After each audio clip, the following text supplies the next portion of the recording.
All right. Good afternoon. Happy Halloween to everyone. It's a Thursday. Ooh. It's Yeah. Halloween. This also means that we are 5 weeks away from Thanksgiving, 5 weeks away from Wow. the Big Five. You're talking Black Friday all the way through to Cyber Monday, and Yep. then leading into Yep. Christmas. So Peter That's right. Kearns is joining us. Talk about Hello, like everybody. a crazy time and a perfect time to have one of these Ask Me Anythings. And if you haven't joined us before, the way these work, you post your questions in the chat. We get to as many questions as we get to as we can over the next hour. And then we'll probably want to schedule a follow-up. These are a lot of fun. We've had a lot of good experiences and conversations come out of these Ask Me Yeah, Anythings. But for those I of like them. you I like them too. For those of you that don't know, I'm Kate Valentine, host of the Keyword Podcast. Joining me is Peter Kearns. Peter, I'll let you introduce yourself a little bit, and then we'll get some Yeah, questions rolling in. for sure. So, hi, everybody. I'm Peter Kearns. I'm VP of Business Development at 180 Commerce.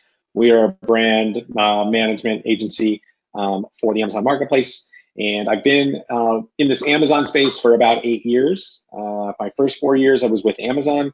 I oversaw the consumable side, the seller services team. So recruiting new brands and resellers onto the marketplace, and then strategizing and launching them. And in your account managing them. Been doing that. I did that for about 4 years, and then I started my own consulting, and then merged with 180 about 2.5 years ago now. So a lot of time. It's been a lot of fun. So right now, like I said, it's a Thursday. Yeah. Thanksgiving is the fourth Thursday of November, so we're 5 weeks Boom. Yep. exactly I love from it. not Q4, but the holiday madness, holiday That's right. shopping. Okay, Let where is let the your sales spike begin. Yes. Where's your mindset? Where should sellers' mindset be at this point? Yeah. Uh, uh, at this particular point, it's the end of October, it's the beginning of November.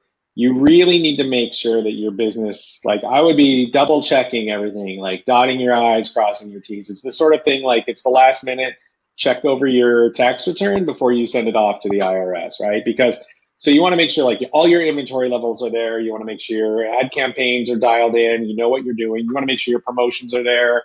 And then you also want to make sure that you have backups to those plans. So, if and I'd also be taking this as an opportunity if you're a consumer, if you're a brand and you have a direct to consumer website, I would be looking at those, so asking those sorts of questions at the same time, like making sure that you have all of your strategies and everything aligned, and then you have backups. I would look back at your performance on Prime Day, and if there were any hiccups or red flags that occurred, Prime Day is a really good kind of, if you will, Q4, because it's not just 1, 2 days, it's actually, like weeks. So if you had issues with 1 or 2 days, you're probably going to have some similar issues in Q4, especially as we start to ramp up towards Thanksgiving and into the peak holiday shopping season at the beginning of December. So really key retail readiness checklists. Make sure your content's dialed in. Make sure there's nothing wrong with your detail pages. Make sure your inventory strategy is there. If you have items that need to get into FBA, get them onto the back of the truck as quickly as possible. Amazon pushed out some dates on when things need to be in by FBA. I always err on the side of caution and try to get them in a little earlier than that. Make sure all your promotions are aligned. Make sure you know how you're answering all your customer service, all of those things, so that you have everything ready. If you're a seller, a reseller, and you're buying wholesale, make sure you have all your invoices ready to go. So if something does come up around questions of authenticity or anything like that, you don't have to go scrambling for it. Like, okay, I've got this manufacturer's invoices are in this folder, and you just know exactly how to submit everything. All right, let's jump into our questions. First one comes from Mark. He has a great one about IP. How do we handle IP complaints with the complainer directly? Yeah, well, so the thing about IP through Amazon is you have to recognize a couple of things. One, Amazon is just the facilitator between the rights owner and whomever is infringing on the intellectual property. So ideally, the complaint's coming from the actual brand owner. So you need to identify what the complaint is, what it is that you're infringing on, and then solve it. Understand Amazon's terms of service though. So if it's a brand that's also selling and you're infringing on that because you're selling against it, that's not an actual intellectual property infringement. And so, the brand gave Amazon the rights to its intellectual property when they signed up as a seller. So you as a seller, if you're attaching to existing listings, you're not infringing on anything. If you have signed a distribution agreement with that brand and you're not supposed to be selling on Amazon, then you're infringing on that agreement. So the thing about it is that Amazon is the channel, the rights owner, and you are over here. And so, like Amazon's just facilitating the conversation. So you need to be direct with them and dig into the intellectual property program policies on Amazon. All right. Next question comes from Lee. What would you recommend for a startup company new on Amazon using FBA?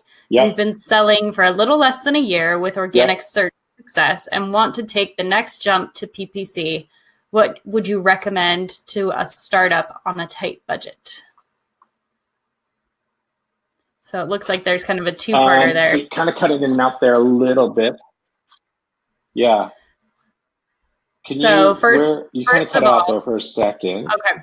So first of all, what would you recommend to a startup new on Amazon using FBA? Yep. And then what would you recommend on a tight budget for PPC? Yeah, that's tough. So for FBA, I mean, you're using FBA, so that's great.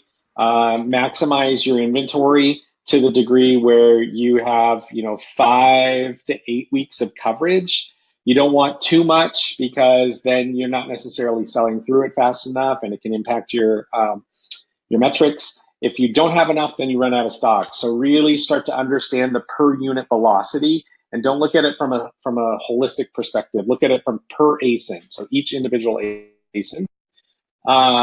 And just monitor that and make sure you've got a really good sound strategy around fulfilling that and keeping it in stock without getting those long-term storage fees. At the core of what you're doing, you're selling products on Amazon. What you need is traffic. So if you've got a small budget, you need to figure out how to drive traffic to your product detail pages. So sponsored ads is going to be the best start.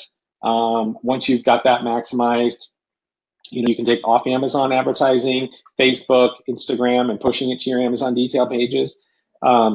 It's important to recognize what types of campaigns you're running with sponsored products. If your brand doesn't have brand recognition, then you're probably going to want to be targeting brand terms. If it's something that doesn't have, if it's a newer product and customers aren't necessarily, familiar with it, then, it's targeting generic terms. So you really got to figure out where you are in the process of your product and how it's being discovered in its life cycle with consumers and tailor your strategy around that. Also determines, it's hard to say you should be spending $5,000 a month. Well, I don't know what your ROAS is. I don't know what your customer acquisition is. I don't know what your lifetime value is around that. So what I would be looking at is what's your how much revenue you're trying to generate, and then trying to back into that in terms of, okay, if I want to generate, a 3-to-1 ROAS, I have this much to spend, then that's what my target revenue will be.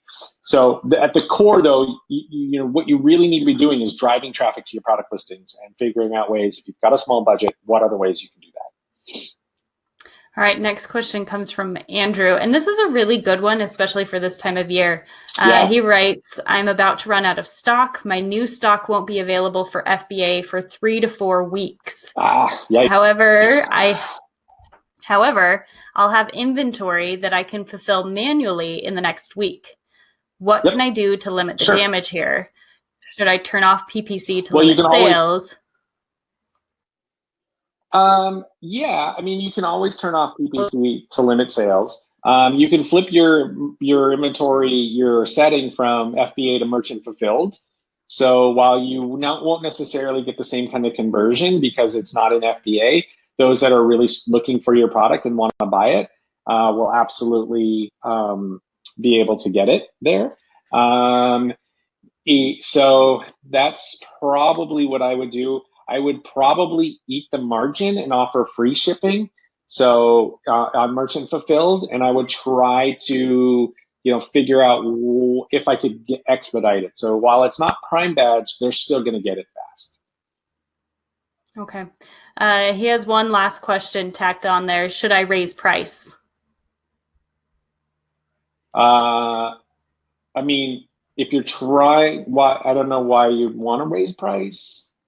If you're trying to slow the velocity of it, just having it merchant fulfilled is going to slow the velocity of it. So, I think price is something that's something that people say like, oh, we should raise price to slow down velocity because we don't want to run out of stock in FBA. Mm-hmm. It's tough. It's hard to say. I mean, you could do that. I have seen some people do that. We've done that with some of our products and some of our brands that we manage. Sometimes we just let it run out of stock. We flip it to merchant fulfilled, and then it just picks right back up where it left off. Okay. So each scenario is a little different. All right. So Mark, who asked our first question about dealing with IP issues directly, he said we are authorized. He just put in a point of clarification. We are authorized to sell products. And then he said not coming. Yeah. So any follow-up there you want to add? Yeah. I mean, if it's not coming from the brand owner, then are they the author? So if it's not the brand owner, did the brand owner make this seller the authorized agent to act on their behalf through brand registry? So that's one thing that you'd want to find out. If you're talking directly with the complaint, the person who filed the complaint, I'm not a lawyer, so I'm not, I'm trying to throw some big words around, and I don't want to sound misinterpret anything. But if you're talking directly with the people that filed the intellectual infringement complaint, if they're using the right channels, if they're going to brand registry, then they should have been made the acting agent. So then that's how you're infringing on their intellectual property. It's not, if it's around distribution, like, hey, you don't have authorization to sell this, that's not infringement. And that's a violation of Amazon's terms of service. And as the rights owner, they need to be very careful, because if they do anything to damage your business, you could subsequently go after them for damages, which you're seeing happening now. You're seeing sellers who have taken these kind of aggressive tactics and damaged other businesses get served with lawsuits. So if it's coming, find out if they are the rights owner, and if they're not, then I would escalate. I would open a ticket internally and try to report it back to Amazon, because it seems like they're abusing the process. And having talked with several sellers that have been involved in recent lawsuits, you want to avoid that as much as possible. It's messy. It's not fun. It's expensive. It's annoying. It takes a long time. So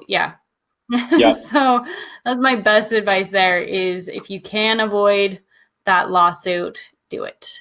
Jumping into Lee, says we have some inventory issues like Andrew's question, but he has a question around IPI score when inventory is running out. Raise price or sell out and close the listing.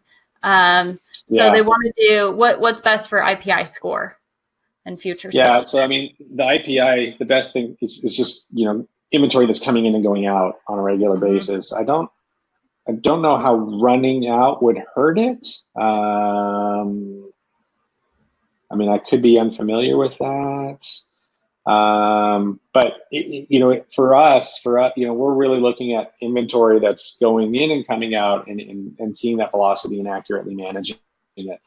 So, because if you're running out, I mean, I suppose you're not using the space. So if you can kind of expand on that, I just want to make sure I fully understand what you're asking.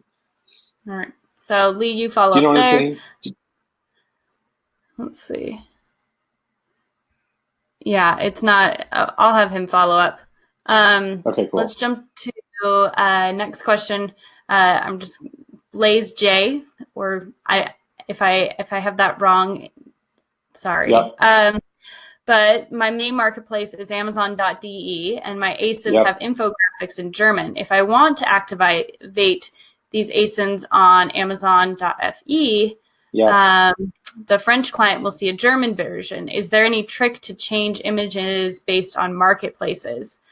I heard I should create a new ASIN, but Amazon can detect duplicate ASINs and suppress. So what advice do you have? When it comes to the international marketplaces, I honestly informed. I hate to say it. I know that there's language customization in each market. So if you're seeing it, you should have it customized per country. Yeah. So that's how it should be. You shouldn't be creating a duplicate ASIN. You should have the For ASIN the listed in each individual account specific to the country that you're selling it in, and then have it localized to the language that it's in. so And so yeah. and that might be something you want to if you reach out to someone with Amazon France, that might be the best route to go there to make sure it's set up correctly. Yeah. All right, let's jump to Stacy. She says, or he, that name could go either way. Can you verify or dispute that Amazon has removed access to vendor managers in the category of books for vendors? They definitely used to exist 5 or so years ago with a sales threshold, but the last 2 years or so, we've been told there's no such thing, regardless of sales velocity in books. Yeah. Hi, Stacey. It's a good question. I can't verify it, but I can speak to, the overall strategy that Amazon has been working with for the last couple of years around vendor managers. And before we dig into that, I'll back up just a couple of steps. At the core, Amazon truly believes in trying to drive efficiencies. And if there's the ability to have machine learning replace humans, they'll try that because it's cost effective and you can dedicate humans to other more important problems. And the line moved to having algorithmic purchase orders through Vendor Central. They tried to move a number of vendors off of it and moved vendor managers away. They've moved teams around and things like that. I can't speak to the specifics of it because I'm not there anymore. But I know that the category that, with books, it's such a saturated category. It's done so well that it would not surprise me that vendor managers has been deprioritized there. I know on my team, and this was 4 years ago, we had deprioritized media, books, all of those categories, and didn't provide any assistance to them whatsoever. And we weren't working with new sellers. We weren't doing anything in that threshold, in that category. So I do think that it's quite possible and likely that they have deprioritized vendor managers in the book category. All right. Jody's wondering if there's been a change in the past week. She is wondering, has Amazon made a change this week that removed buyer's address and last name from the order page for FBA sellers? Yep. I'm a trademark private label brand that makes my own product. Yep. She's in brand registry. Yep. I filed a case last week asking for investigation of an infringement, and my account seems to be affected by this. So there you go. Are those two different questions? That I can't tell. I'm a trademark. Let me read the. I'm trademark private label brand and brand registry that makes my own products. I filed a case last week asking for an investigation of. And then look at the comment right above, an infringement, and my account seems to be affected by this. Affected by the fact that the address is gone? That I don't know. Jody, maybe give us a clarification there. Yeah, so let me address the first part. Yes, absolutely. I believe that Amazon has just recently started removing buyer addresses from FBA orders. Don't be surprised if Amazon removes everything. Because when you think about it, you're selling a product to Amazon's customer. not your customer. So it's very important to recognize that these are not your customers. Amazon's giving you the privilege to sell products to their customers. And from Amazon's perspective, I get it. They work really hard to create a great experience, not just with delivering products, but creating new products, video streaming, music streaming. So they have all these things prime. So they work really hard, and they want to make sure that what they're doing is working with their customer base, and they're staying on there. So they allow sellers to sell to their customer base. When you start to think about it, do you as a seller, do you really need their name if you're using FBA? Do you really need their address? Do you really need their anything? And the answer is probably no. And unfortunately, there's a number of bad apples who are constantly going in and figuring out ways to manipulate data to game the system. So they'll take names and addresses and zip codes and all that, and they'll pull it down, and then they'll build lookalike groups in Facebook, and they'll try to target these things. And so I'm not surprised that Amazon did this. I read about this. I knew this was coming. And so I think that is a change that they made, removing buyers' addresses. How that impacts the case of infringement, I don't know. Same question. Okay. They're not having the customer's address for filing an infringement claim. I'm not making the connection there.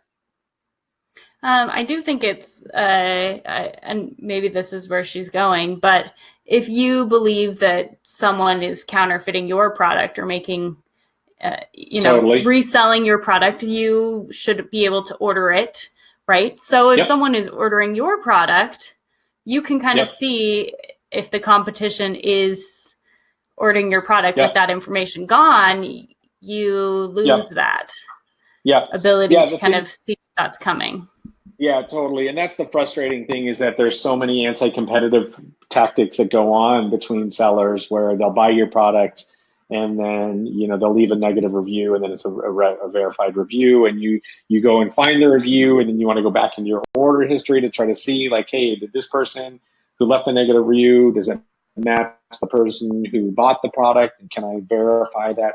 So there are those instances. In the case of, with Amazon, their number one priority is their customer and that experience. And so if them having to protect the customer's personal information impedes the ability to sell, it's problematic. But Amazon's not going to do anything that allows their customers to get, to lose trust in that way. And that's why they're going to err on that. I've also heard of sellers sending like personal thank you notes outside of buyer-seller messaging, like snail mail, frankly. Which you shouldn't. I ran like a cost analysis actually on this about a month or two ago, and it's expensive and time consuming. But that's going to do away with if you are doing that, that probably seems like a nice customer service aspect, but Amazon likes to be able to control all of your interaction, even if it's through the post office. So just kind of like a food for thought type thing that this new change has. I'm going to jump to Patty's question next. Patty, and Patty, you actually touch on a topic for an episode that's going to be coming out probably next week. In the Keyword podcast, she is wondering, does A+ content improve placement for PPC? Yeah. Improve placement. So I don't know if it improves placement. I mean, I'm sure there's some PPC experts who have, dissected it like an owl pellet and know everything inside out about it. I can tell you at the core, A+ content does improve SEO because you're able to embed more imagery, content, language. So I would think that it would help with the overall search. Amazon has particular placement widgets, merchandising widgets for where their ads go. So, you're going to win it there. I don't know if it's going to help you with the positioning. You're going to win the bid, and then it's going to position where it is. I don't necessarily know that having A plus is going to help you with that. It is proven that A plus will help your sales conversion and decrease your returns. So, at the core, when you look at A plus content, it's definitely something you want to do. All right, next question comes from Steve. Steve, I really appreciate the thoughtfulness that you put into organizing your question. So he has a brand question. Says that right away. Here are the facts. We are the only seller who offer our brand products. We offer it by FBA and seller backed if FBA runs out. Perfect. Questions. Can a random seller list our branded products under our listing? In the past, we have sent the seller an email listing our case, and they were nice enough to remove the offering on our listing. Can anyone buy our branded product, let's say on eBay, and then list it under our listing? Yes, technically they can. When you dig into Amazon's, rules, program policies, the program policy around the product detail page is that you, as the brand owner, you don't actually own the detail page. And it is owned by Amazon. It's a page in their catalog. When you sign up as a seller, you give Amazon rights to your intellectual property. So you give them rights to use your images, your description, and all that sort of stuff. And then that also means that if I'm a seller and I bought, your widget from eBay and I get it and I like it and I don't like it, I want to sell it on Amazon, I can. So challenge is with this whole, it's a distribution agreement sort of thing that you as the brand owner have to have under control, and you can't use Amazon to try to enforce that distribution. So technically, yes, they can sell it on Amazon. If they go and create a detail page that you didn't create and they're using your imagery, then that's a copyright infringement. If they're using your descriptions, those sorts of things, that's a copyright infringement. If you're selling the product and it's materially, or if they're selling the product and it's materially different than what's on the detail page, then that could be potentially, lawyers intellectual property lawyers could argue that that's an infringement on intellectual property, and they shouldn't be allowed to sell it. But at the core of what Amazon has, it's Amazon's page in its catalog, and the other sellers have the right to list it. And that's what they did, and that's how it fueled the success of the marketplace. It was really having that ability to have multiple sellers on one page, because then they compete for lower price, and then it was just off and running. Since it's Halloween, I was looking for a Halloween book that's no longer in print. It's called Witch Witch Come to My Party. If you have a copy, let me know. I will buy it from you. But it's out of print, and there's massive, there's not very many, but the competition, they all average around $50. It's a children's book for $50 because it's out of print. But there's so many used, and I'm like, why are you all at 50? But I also understand this is how the marketplace works. That's it. Yeah. Again, I would pay 30. So if someone out there has it, let me know. Yeah. I'll buy it for you. I'll pay for the shipping. One of my favorite childhood books went out of print, and it was a $2 book. The next thing you know, it was $100 on Amazon. I was like, what? That's crazy.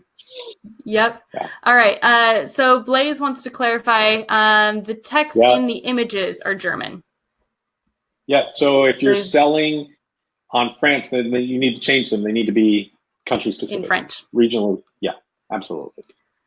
All right. Let's move to Andrew. If Amazon approves the creation of a second account to sell a different set of products, can I go ahead and sell the first account and continue selling on the second? As in sell it? I believe so. Sell your business? Yeah, of course. Yeah, absolutely. Amazon doesn't recognize that. So it has to be a transference of stock. I mean, just work with one of the brokers that are out there. They understand what's going on with this. And then carefully communicate with Amazon to get the account annotated that you're no longer the account owner. Do all the right things. But yeah, you should be able to. That shouldn't be a problem. All right, let's move. Stacy, follow up about vendor manager books question. Uh-oh. Yeah. If VMs were deprioritized, would vendors that already had one at that time be grandfathered in and possibly be allowed to keep that vendor manager? We're trying to understand how some still have them. Yeah, I mean, if some still have them, then probably it's that the size of the account or the I'm not an expert in the books category. Like I said, we deprioritized it and never went there.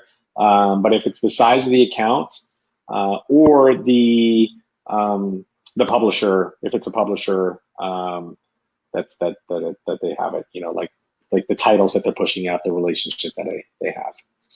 All right. Next question. This is Andrew. I believe this is a different Andrew. But what will help you rank in Amazon search results? Okay. It's a great one. Yeah. So Amazon search results at the core, it goes back to, and I'll say this a lot probably, but it's really about the customer experience. And so Amazon wants to surface products that customers want to see. So they take into consideration a number of things. What are they searching for?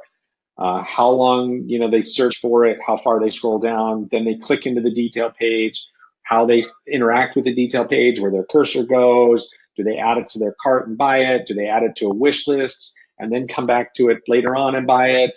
So it's really dynamic, and it really does come down to, well, it used to come down to that customer experience and popularity. And so at the simplest level, and say that the bestseller ranking would drive search placement. So the number one product in the subcategory or the category would surface the products at the top of the page. Things are a little different now, though. There's a lot more merchandising widgets that are dedicated specifically to Amazon's own brands. And the introduction of sponsored ads a number of years ago, and then now sponsored brands, has really changed that. And there's another element of kind of like outside influences that can impact it, using social media, those sorts of things. So really, the best thing that will impact your rank on Amazon is getting people to the detail page and then getting people to buy the product. All right. Next question comes from another Andrew. What are the major factors that contribute to BSR, and how important are these parameters for BSR? Average rating, review rate, for example, the number of reviews per day. Also, how is this average rating calculated? So the BSR it's the bestseller ranking, and it's a number that's updated in real time. It's really about how well it's selling in the category. And I don't know. I mean, there may be some people out there who will say, yes, it has direct correlation with rating review rate, but I don't believe it does. But when you look at the BSR, the number of, the better the number, the more likelihood that it's driving sales, the more likelihood that it's going to have reviews, because people, leave reviews when they're buying it. You get about 2% review, 2% of sales generate a review. But with the new change that happened last week, you might see more. All right. Patty, we are brand owners for unique bundles. We have other sellers selling counterfeit products under our listing. We filed a trademark infringement complaint. And while they researched the infringement, they took down our listing for 7 days. It killed our sales and is not recovered. There's now 6 sellers on our listing, all selling counterfeit products. Oh, Patty, I'm so sorry. What can I do?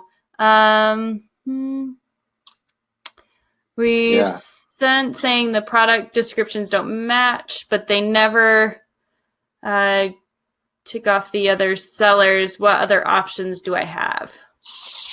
It's really tough. It's hard to answer that question without being able to look at it. I'm assuming that the products within your bundles are your own brands, that you're not bundling other branded items in there. It's tough. I mean, that's the challenge with this. So if you're only selling on Amazon, you could consider going into the transparency program, where you have Mhm. individual unique identifiers on them, which would prevent anybody from being able to list against it. That would probably be the best thing. Depending on what your price point is, it's going to be pretty affordable, a couple pennies per unit. It's a bit of a challenge because you do have to put the label on yourself, but that's what I would do if it's that big of an issue. Yeah, All frustrating. right. Jody, can we now or will Amazon give us better advertising options on the platform to target our own customer type better? Oh, this is a great question. Yeah, Especially by taking away customer info, which means we know less about who they are, where they're living, etc. yeah, So can we be more yeah. effective in targeting, which ultimately, this is key, helps the Amazon customer experience? Which ultimately, Helps the yeah, Amazon right. customer It does. experience It does. if you're having targeted ads. What do you Right. think? You Yeah. think it'll Like happen? Instagram. Uh, Yeah. so you know, advertising on Amazon is an incredibly powerful business unit for them. It's driving profitability, more than the retail unit. It's either close to or it's past the AWS profitability. And when you look at Amazon, it's basically three businesses: Mm-hmm. cloud computing with Amazon Web Services, the marketplace, and the retail stuff, selling things, and then advertising. The problem with what you're asking for, Jody, is that if you are, as an advertiser, if you're able to get customer demographic information, then it becomes public. And Amazon is very tight about their customer information. I mean, for years, it's still speculative on actually how many Prime members they really have. But I think it's important that as these other platforms, Facebook, Instagram, as they start to improve their retail or e-commerce capabilities, and you're able to target. I mean, like the advertising targeting on Instagram is kind of scary, Mm-hmm. because I mean they can serve things up that are just like, whoa, like it's exactly what you want, because they're looking at your likes, they're looking at the other people that you follow, the other businesses that you follow, the hashtags that you follow. They're mining your profile, um, so like all of that stuff it's really telling to, and you can really fine tune the advertising, and you can serve it in an effective manner. If Amazon starts to do that, then you can start to peel back and you can start making good assumptions and customer profiles, and you can start to see like, oh, this advertising was effective for this customer base. It wasn't effective for that customer base, so maybe they don't have that customer base. So I think that there's like those internal conflicts going on in terms of like, hey, how much information do we share? What don't we share? I do think that as the brand owner, they're going to share more and more information. If you're brand registered, they're starting to do that. They're starting to share more information. The bigger the brand you are, the more money you're spending, the more information you're getting. So I think that will continue to trickle down, but I think it'll be take a little while. Okay, follow up. This is a Kate question. Uh, Yeah. is it worth your while to figure out the exact demographic you want to target and pull back on PPC spend on Amazon and go all in on either Facebook or Instagram so you can really get your targeted Right. customer? Yeah, so it's tough because I mean I saw something earlier today that said, a study that came out earlier this year that said like when customers 74 when customers are ready to buy, 74% of customers start on Amazon to look for their products. So when like, Mm-hmm. hey, I'm looking for a widget, and I'm going to go to Amazon and look for that particular widget. So that's like 74% start on Amazon. So if you're not there, what do you do? And then the next segment is a search tool, and then the next segment is going directly to a brand's website. So I think there's a couple of things that all brands are not created equal. So I think you have to look at it from a couple of perspectives. What type of brand are you? Are you a born on Amazon brand that is really kind of you built it up around Amazon because you saw an auction and you could create this widget better than the other sellers and you went out and found it and now you're selling it? Or are you, this kind of true direct to consumer brand where you have your own website that you're selling your products to, you've got standalone media, social media that you're able to sell it to, and then you're starting to get into these other channels like Amazon, and maybe you're looking at Target or Walmart, or depending on what category you're in, Nordstrom or something like that. So I think it's important to understand, as a brand owner, you always want to have as much information about your customer base. You want to know what your lifetime value is, what's your cost of acquisition, all of those sorts of things. So you can get more of that data through those other channels. And if you can fine tune your advertising campaigns through those social media channels or other platforms to the degree where you're able to see really strong ROAS, then yeah, you need to continue to monetize that and take advantage of it. But you can't ignore the fact that there's 95 to 100 million Prime members in the United States. A third of the country has a Prime membership. So while it's not necessarily effective in terms of customer demographics, you can get a pretty good idea of how they're searching and interacting with your products based on how your keywords and your ad campaigns are performing. All right. Thank you. Let's jump to Stacy. If one vendor is taking over a set of products from another vendor, both vendors in both agreement, there's a lot in here. So if you're able to kind of read along. I'm reading along with you, yes. Perfect. Is there any faster, better way to complete the ASIN transfer over other than Amazon's current rules? And number one, original vendor submits closing requests for all ASINs. 2, original vendor submits all full returns requests for all ASINs. 3, Amazon returns all the units to the first vendor and zeroes out inventory. 4, new vendor can finally add all the ASINs to their account only once inventory is at 0 at Amazon. And then she adds, this process can cause weeks or months of downtime. Yes, I agree. Wow.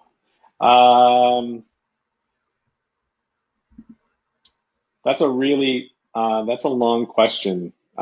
Pretty complicated with a lot of different aspects of it. I mean, yeah. So the short answer is yes. There are faster ways than what is currently described here. I don't know if they're the right ways that would be, like, could you as a vendor get in trouble for it? Mm-hmm. But yeah, there's definitely a faster way. Because you don't want to go about and do like a Jimmy rigged version and then have Amazon mad at you for doing it that way. Yeah, it would. So there's a couple of things here. I mean, one, from the vendor perspective, you're selling to Amazon retail. So what Amazon's biggest concern here is, one, not having the product. So vendor 1 pulls the product, vendor 2 doesn't get the product in fast enough. That's a problem. But the bigger problem is vendor 1 sits on it, vendor 2 sends it in, and now they've got too much inventory. Mm-hmm. And that's not what they want. But from the manufacturer perspective, that's a problem in terms of like potentially running out. I mean, we talk with a lot of sellers, brands in this case. We work with a number of sellers that are actually migrating from Vendor Central to Seller Central. So it's a little different than this. And we have a really good strategy for that and mitigate any kind of stock outs or putting too much inventory in. So this is a little different. Going from one vendor in Vendor Central to another vendor in Vendor Central is a little bit different. And it sounds complicated and somewhat challenging in that it seems like a lot of lag time that would go on to it. I'd like to, we can get that email from her. I'll maybe follow up with her. All right. So, Stacy, why don't you, actually, I can pull your email. I'll intro you guys afterwards. And you guys can talk from there. Patty has a question. I have auto campaigns and phrase match campaigns created. I've created search reports and found keywords that are getting good ROAS. Should I create an exact match campaign for those new keywords, or are those keywords already taken care of in the auto and phrase match campaigns? Also, is exact match They probably cheaper are. than phrase match? Oh yeah, I don't know the specifics on the pricing around that. The cheaper, my team does it. That's one of the neat things about having, your company now. You grow, you get more brands, and then you create teams that do it, which is exciting. So, keywords. So if the ones that are getting good ROAS, that's great. Keep that going. Should create an exact match campaign for those new keywords. Exact match. I mean, potentially you'd want to create an exact match for the keywords. It would depend on, is it a generic or is it like a branded term? And I would pull, I'm not sure, without seeing the report, I'm not sure if they're already taken in the auto and phrase match campaigns. I would think that they are, but without seeing it, I wouldn't know for sure. All right, next question. Andrew, it's not a very detailed answer to your question, Patty. What is the best way to run Amazon sponsored ads? Any suggestions for a course? Several years ago, Yeah. I'm just going to take a list a little bit and then I'll transfer it to you. But several years ago, Sure. we did a podcast just about like a very basic a PPC campaign strategy. I'll find that, Andrew, and send that to you because that might be super helpful. But Yeah. I'll give the question to Peter and I'll let you follow up with any additional thoughts that you have. Yeah, so there's tons of stuff out there now, Andrew. So Google it, of course. Amazon has an accreditation. Amazon Advertising has an accreditation program. So you can go into their Amazon Advertising console, sign up, and start taking these classes. 30-minute kind of webinars. They go through retail readiness. They go through the different types of campaigns and stuff. So there's a lot of good resources out there. And I would spend a few hours doing that before you start spending the money. Yeah, figure out you can figure it out on your own. And then you can kind of research and figure out where do I need to grow from there. Let's see. Let's jump to Mark. A non-authorized seller on Amazon is selling our products as new. A key problem we have is we only give our factory warranty to our products when sold via us or authorized dealers. Therefore, customers complain to us when they have no warranty because they purchase from the non-authorized dealer. And Amazon does not require the dealer to state their sales do not have the factory warranty. What do we do? Yeah. So that's a challenge, Mark. That's a really good question. It's actually, there's a brand that I've been talking to about that, and I my first response was like, start honoring the warranty on Amazon, because and I don't mean to sound like negative towards you at all or your company or brands that don't do this. I understand it. It's really frustrating, but what's at the core here, there's a distribution problem. As a brand owner, somehow your products are getting out there and they're getting onto Amazon. So they're either going from, your stores or if you're selling through retail, they're going, arbitrage, or if you're selling through distributors, they're going, the distributors have created relationships with them and they're selling them. So I would start tracking it. I would start seeing like how many of these issues really come up. How big of a deal is it? I mean, are we talking thousands? How much does it really cost? I've read some really negative reviews about brands who don't do this on Amazon, and it's frustrating because the consumer, they're not privy to all this. They don't really know what's going on with the Amazon marketplace. They just think it's being sold on Amazon and they should be able to get it. They don't know that there's these challenges around distribution because of old distribution strategies that are now being exploited with the marketplace that's available today. So Amazon does not require that the dealer to state that their sales do not have the factory warranty on it. You have to be really careful because on Amazon you can't state warranty stuff. You can't so like at one point sellers, and I'm assuming you're a third-party seller going through Seller Central and not Vendor Central.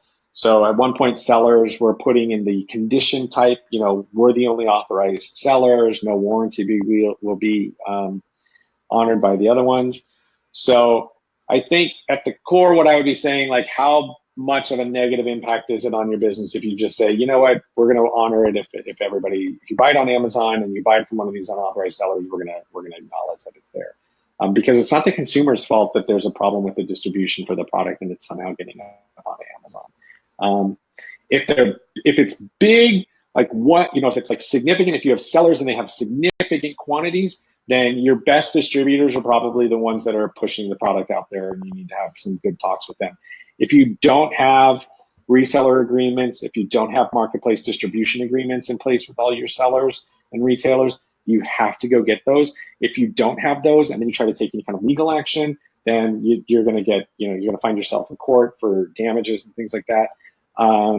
So go upstream, true Amazon fashion, you would go way upstream. You would ask yourself the 5 whys. Why is this happening? Why is this happening? Why is it happening? Why? And you would find the real issue, and then you would be able to solve it so that it wasn't happening downstream. And really the person who's getting impacted is by the consumer. All right, next question, Jody. A competitor for one of my products has added, it seems, my key selling feature to the back end of their keywords, but their product doesn't have it. They then ran major ads and drove traffic, which gave them the Amazon badge for what to buy for that characteristic, but it doesn't have it. How would you handle this? That's tough. I mean, that's the thing about the marketplace is, the winners or losers are made on kind of this like tenacity that they have, and they figured out how to target the competition using specific keywords and then drive them to their product listing and get them to convert, even though it didn't have what it was that they were targeting. So that's, I mean, I can't really say like, oh, you need to do X, Y, and Z, because it doesn't sound like they really did anything wrong. They just targeted keywords that were in there. I mean, as a seller, I would do the same thing. I think I'd be, I don't know, I would target, if I was selling a red widget and you were selling a blue one and everyone was buying the blue one, and then I was targeting the red widget or the blue one and then getting them to buy the red one instead. I think the thing you have to be careful of is like, does the detail page say that it has what it is? Are they misinforming the consumer? And then at the end of the day, that's their fault, not yours. So kind of tough. Good luck, Jody. that's like one of Some those gray. There's yeah. All right. So next is Patty. We're jumping back to Facebook ads. What's the best way to leverage Facebook ads without getting penalized by Amazon? Yeah. Advertising, pushing to your product detail page. So link to it.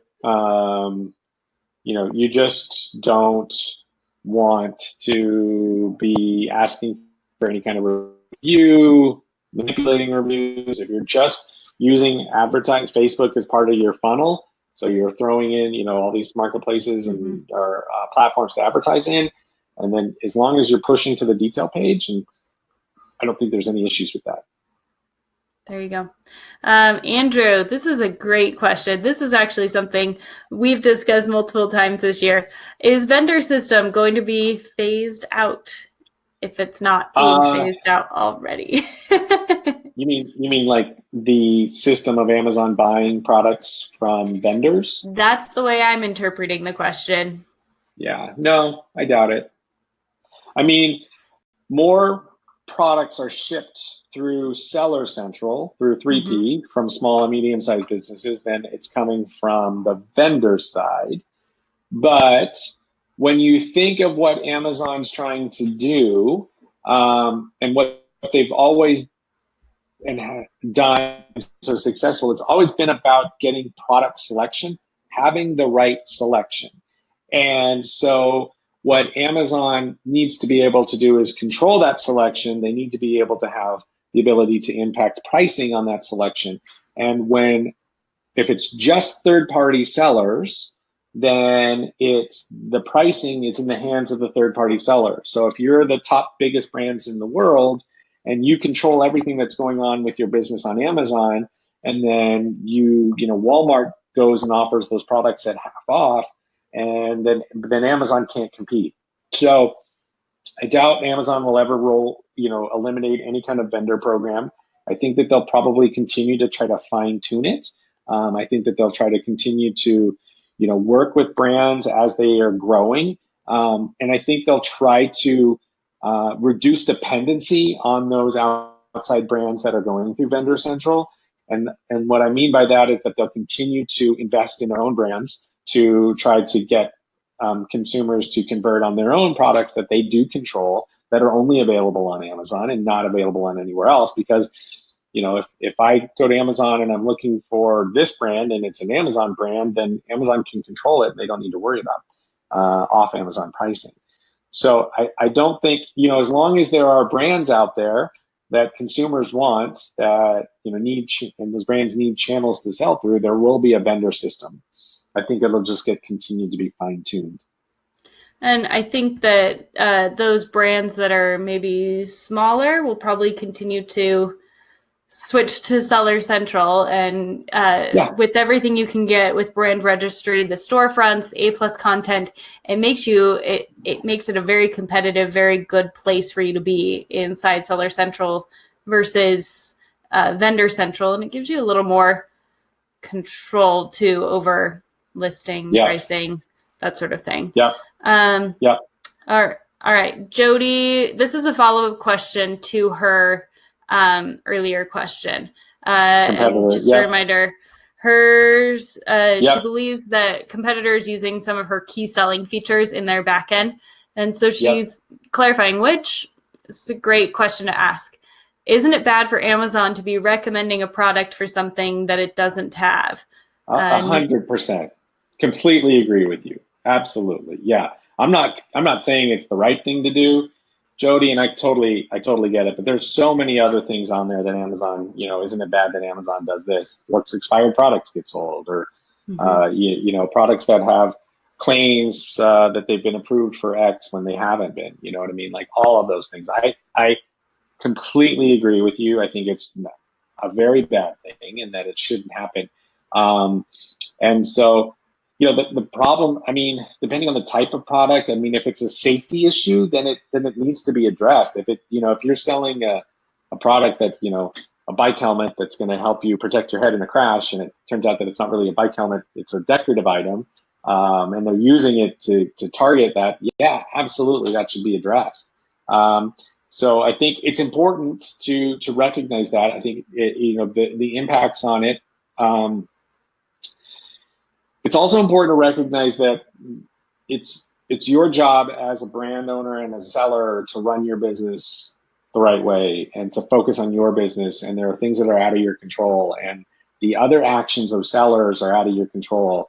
And it's horrible. And I'm not saying that that's a good thing, but be hyper vigilant on what you're doing on your products, on the service that you're giving them, and obsess over what you're doing, and don't worry so much about the competition. Now, I get it. If they are doing something that's targeting traffic, pulling it from you, and they're bait and switching, which is kind of what it sounds like, then yeah, I think that's an issue that should be addressed somehow. But then how do you do it in a manner that Amazon doesn't think that you're violating their code of conduct, which is that you're doing something to damage another seller in their product listings?